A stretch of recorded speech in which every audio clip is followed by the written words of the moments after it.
Assalamualaikum warahmatullahi wabarakatuh.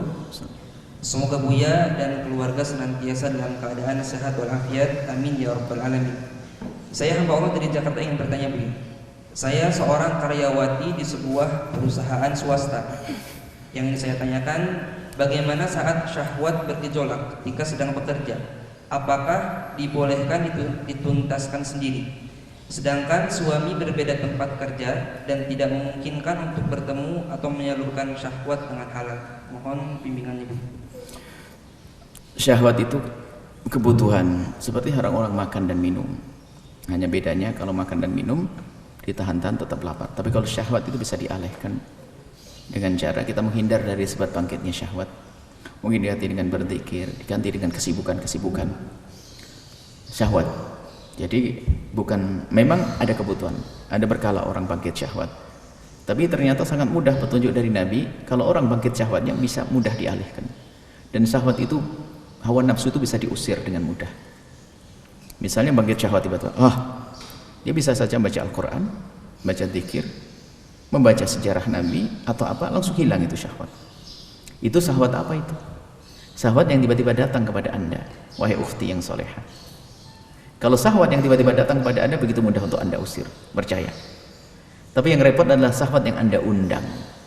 Sambil buka HP, melihat gambar yang tidak pantas. Nah ini, kita yang mengundang, kita ingin mengusir, bohong dah. Makanya syahwat yang kita undang susah kita usir, karena kita mengundangnya. Maka dari itu, Anda hindari dari hal-hal yang membangkitkan syahwat Anda. Apalagi Anda di tempat kerja. Mungkin tempat kerja ada laptop atau komputer. Hindari dari melihat sesuatu yang membangkitkan syahwat Anda. Kalau tiba-tiba pakai syahwat Anda pindah tempat, Anda keluar, Anda baca, atau Anda ngambil air wudhu dan seterusnya. Nah, untuk melampiaskan dengan sendiri, naudzubillah. Kalau dalam bentuk zina, jelas, naudzubillah. Dan bukan Anda itu. Dan kami tidak menduga Anda melakukan zina. Maksudnya menuntaskan sendiri dengan apa? Wallah. Kalau dengan zina, jelas. Atau mohon maaf, dengan mencari kesenangan sendiri, mohon maaf, masturbasi atau onani, maka ketahuilah. Itu termasuk bagian daripada kesalahan dan dosa. Dan tidak diperkenankan melakukan yang demikian kecuali dalam keadaan darurat, takut terus dalam zina. Takut terus dalam zina, di hadapannya adalah zina. Maka darurat itu menjadikan dia melakukan dosa yang lebih ringan daripada yang gede. Zina berat. Kemudian dia melakukan yang demikian karena takut terus di hadapannya zina. Maka itu pun ada aturannya yang ingin naudzubillah mencarikan kesenangan sendiri berbagai aturan. Pertama adalah khawatir masuk dalam wilayah zina, hampir terjerumus dalam zina, maka dia melakukan itu, onani atau masturbasi. Kemudian syarat yang kedua adalah tanpa menghadirkan khayalan-khayalan.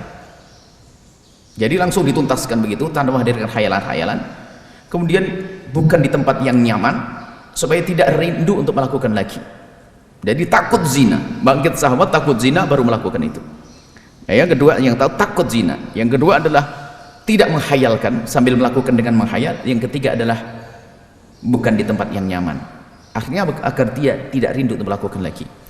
Kalau memang Anda takut betul terjun dalam zina, itu hal ini bisa dilakukan. Tapi Anda punya suami, tinggal Anda berpikir bagaimana menahan. Nanti saat Anda bertemu dengan suami maksimal, lebih indah lagi itu. Apalagi suami Anda bukan hanya susah bertemu, tapi ada waktu kan, apakah seminggu sekali, setengah sebulan sekali, itu keindahan. Takutlah kepada Allah, intinya situ kuncinya. Jadi kalau Anda mencari kesenangan sendiri tidak diperkenankan. Kalau zina sangat jelas, naudzubillah, nggak ada alasan apapun. Adapun kalau tadi masalah masturbasi onani, dilihat seperti apa, naudzubillah. Kalau memang orang darurat betul baru melakukan itu untuk darurat tersebut. Dan semoga Allah menjauhkan kita dari syahwat-syahwat yang liar, dari kehinaan-kehinaan. Semoga Allah mengampuni semuanya. Baik, seperti itu. Dan berharaplah atau berusahalah untuk bisa punya kerjaan yang dekat dengan suami, sering bertemu dengan suami agar syahwat Anda terpenuhi dengan cara yang halal, berkah. Wallahu a'lam bishawab.